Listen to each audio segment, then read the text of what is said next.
Hi, and welcome to the Breastfeeding Medicine Podcast. I'm your co-host, Dr. Ann Eglash.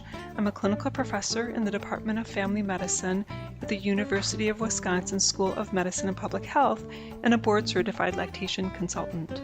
This podcast is produced by the Institute for the Advancement of Breastfeeding and Lactation Education and is co-sponsored by the Academy of Breastfeeding Medicine. Hi, Karen. How are you? I'm great, Anne. How are you? Good. Welcome back to our last podcast of the year. This is so exciting. Yay, the end of 2020. It's going to be the best year in a year. And we're going to talk about why that is right now, right? I am so excited because today, which when this is recorded is December 16th, I got my first COVID vaccine today. Yay! Yay! Yeah, and you said it didn't hurt, which is so exciting. Yeah, it was, that woman who gave it to me is part of our hospital's flu vaccination program. So that is her job, giving shots, but she was awesome. It was like, boom, done, no problem. And it was an amazing, I work at a giant hospital system with 20,000 people. So there was really impressive throughput, a whole giant room of just people getting shots and going for their little waiting period afterwards. Nice. That's so exciting. Yeah, we're going to get ours in the next couple of weeks. Yeah. And so they set us all up with appointments 3 weeks from now to get our second one. And then once this first 6 weeks is over, where they're essentially vaccinating all of the patient-facing folks who work in our system's facilities, then they're going to move on to affiliated hospital, basically community providers who are working with us. And then after that 6 weeks is over, they're going to move on to other employees. And then I don't know what comes after that. Yeah. Well, I'm very impressed at how organized your health system is. This is a lot of work to try to organize that whole thing. Yeah. And you probably have had the same experience as I have had recently with tons and tons of questions to our breastfeeding medicine clinics about whether our colleagues who are nurses and doctors, et cetera, who are contemplating pregnancy or are pregnant or certainly are breastfeeding, whether they should be taking the vaccine. And that has, it's been challenging and it's been scary to worry about what could happen. Yeah, absolutely. I think, this year has been scary for a lot of reasons. And, there's a lot of uncertainty. And forever, generally pregnant and lactating people have been excluded from clinical trials to protect them instead of protecting them by including them in the trials. And so I wanted to talk about a couple of statements that came out that were about recommendations for vaccination during lactation, and also just highlight that both the Academy of Breastfeeding Medicine and the Society for Maternal and Fetal Medicine both highlighted the need for including those populations in clinical trials. Yeah. And I think, one of the things that really, I thought that all of these statements had some great things about them, and they helped me, even though I've been paying attention to how the vaccine works, to understand a little bit better about how the vaccine works, which makes us, understand the biological plausibility that it could be safe and potentially protect the baby. And for those reasons, I have been answering all of those people who have been texting me and messaging me, should I, get the vaccine while I'm breastfeeding? Yes, I think that I strongly recommend healthcare workers or others who are at risk get the vaccine. So spoiler alert. That being said, I wanted to just start in the ABM statement where it talks a little bit about the first vaccine to get approved in the United States, which is a Pfizer BioNTech mRNA vaccine. Also the mRNA COVID vaccine from Moderna, which is going to be reviewed in the coming weeks, has a very similar profile. And so this information should be applied to both vaccines. And they point out that these vaccines are made of mRNA, which is then encased in lipid nanoparticles. And the difference between these new vaccines and vaccines that we have had in the past are, I heard somebody explain this and I thought it was just fantastic. The mRNA is like directions for a 3D printer. And inside of our cells, there are ribosomes that read these directions and then make proteins. And normally they're making proteins that we need to run our body. But in this case, it's making a protein that is identical to the spike protein on the outside of the COVID virus. And that protein is then recognized by our immune system as foreign, and we start learning how to make antibodies to it. So it's not live, it's just a tiny little portion, and it couldn't infect us. It's not a live vaccine, but it does allow us to make something that instead of injecting foreign particles into us, they are still, but then they make the protein that we react to. The lipid protein is what was so hard for them to, not lipid, the lipid particle is what was so hard for them to make. And it took years. And that's the reason why the vaccine has to be so cold. As the mRNA are extremely fragile, those lipid particles degrade after about a day of being not at very cold temperatures. And that's also part of the reason this vaccine is going to be safe in these populations, because once the intramuscular injection is given, the mRNA is taken up by muscle cells, where it doesn't go into the nucleus, it doesn't get into our DNA, but it goes into the ribosomes, it gets made into these proteins. And if it goes into the circulation, it is very rapidly degraded. It wouldn't be expected to make it to a fetus or to make it to even the breast. And so that replication takes place. And then you have to have another dose of the vaccine 3 weeks later to make sure that you have a robust and long-lasting response. And about 2 weeks after the second dose is when we would expect about 95% of individuals to have immunity. So it takes a while. Mm-hmm. Yeah, definitely. And that's true for many vaccines, right? It takes a couple of weeks to see the full effect.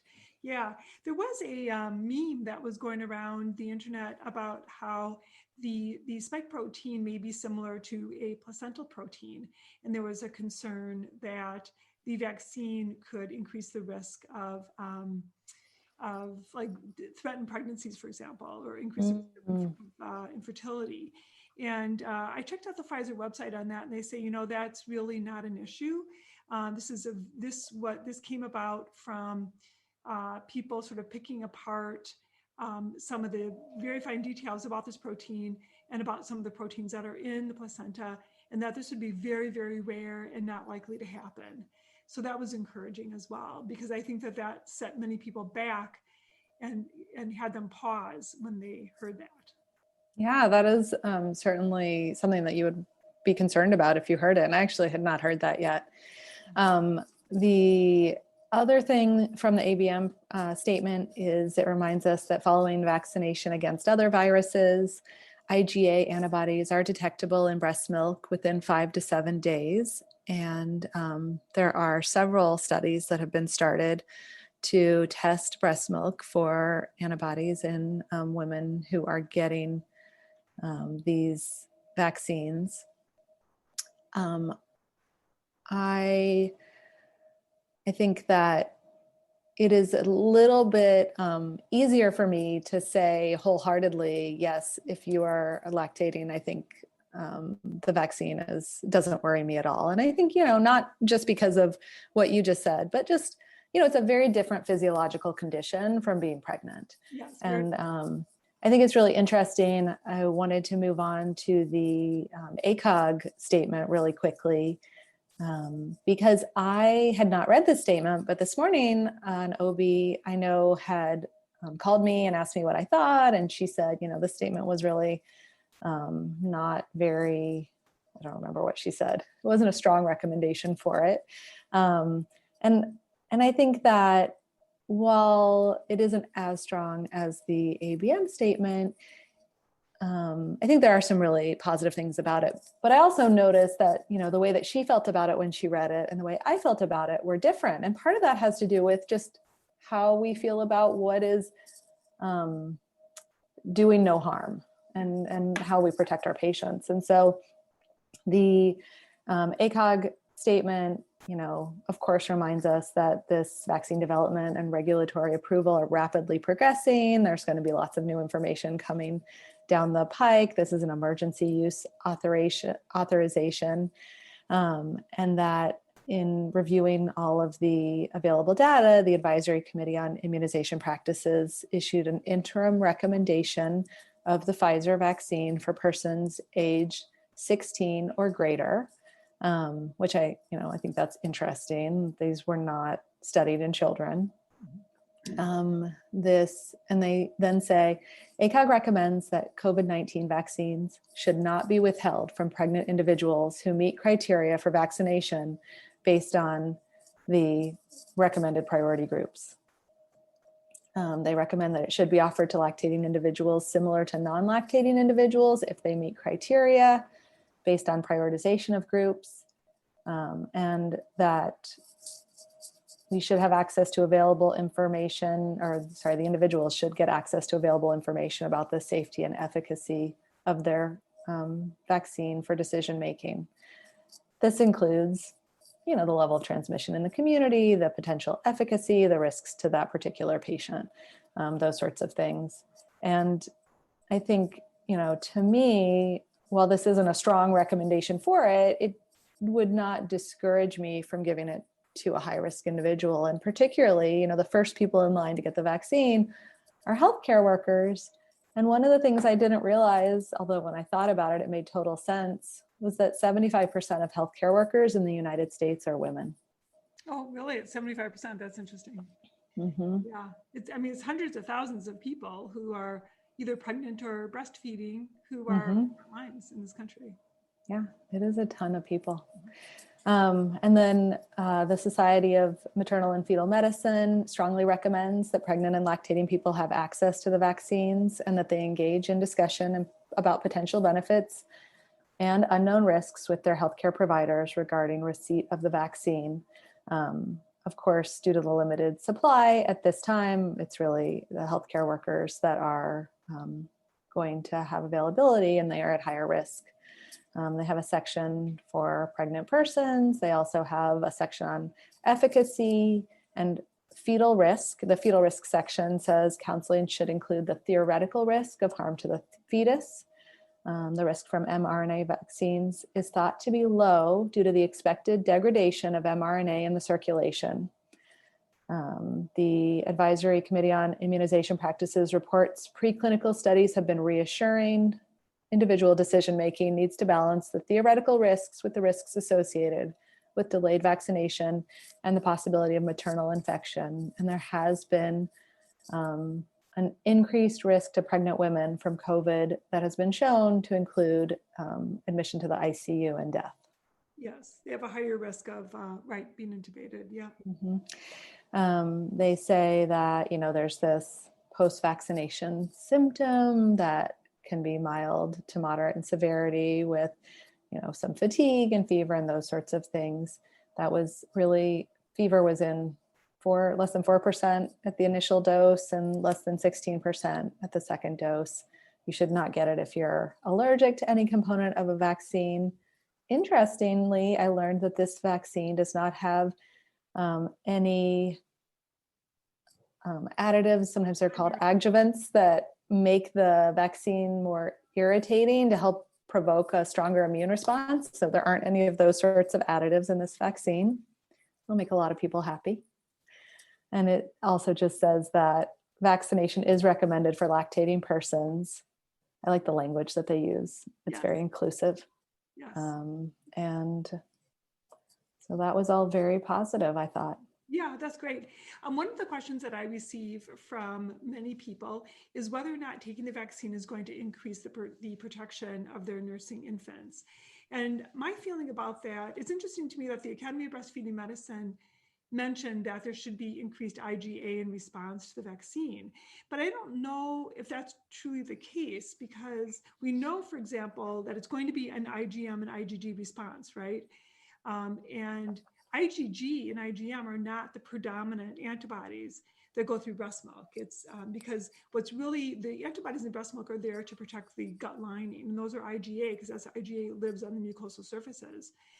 And I thought that IgA production largely comes from natural immunity, because, you know, everything sort of that we contract tends to go into the gut, right, eventually.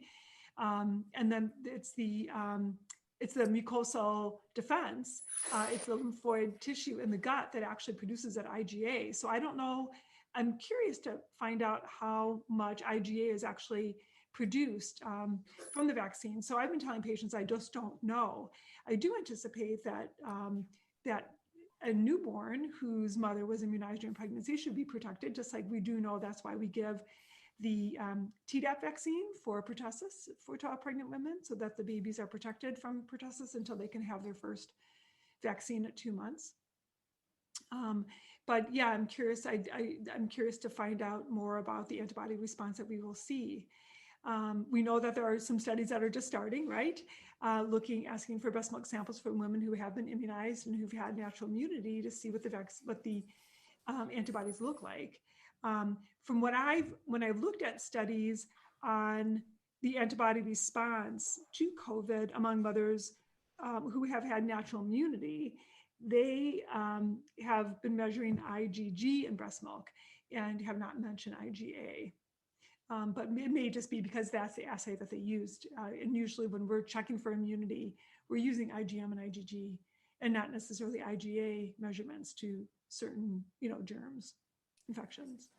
Yeah, no, it's really interesting. I wonder, I didn't look at the, references to see what they were for which vaccines caused that IgA increase in breast milk. And I would also say that I didn't remember to touch on this, but the ABM protocol also mentioned that, although it's unlikely this mRNA were to potentially get into breast milk, they would expect it to be degraded in the infant's gut. So I think, potentially it could be beneficial to the baby as well. Certainly what they have seen in studies around the world is that for the most part, children are infected by their parents rather than the other way around. And so by, keeping that healthcare worker mom from getting COVID and bringing it home to her baby, that's going to be a great way to protect them. Yes, absolutely. Yeah, very good.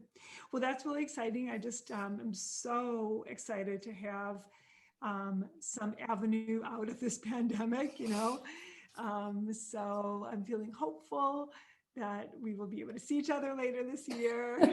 Yeah, I would say the main side effect from me for the vaccine today was euphoria. I've been in a fantastic mood all day long. Yeah.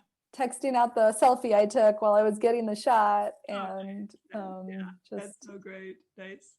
All right, Karen. Well, thanks so much, and we will get this posted, and I'll talk to you soon. Sounds good. Hope you feel well tonight. Okay. Thanks. Bye-bye. Yeah, bye. For questions regarding this podcast, please contact us through our website at lacted.org.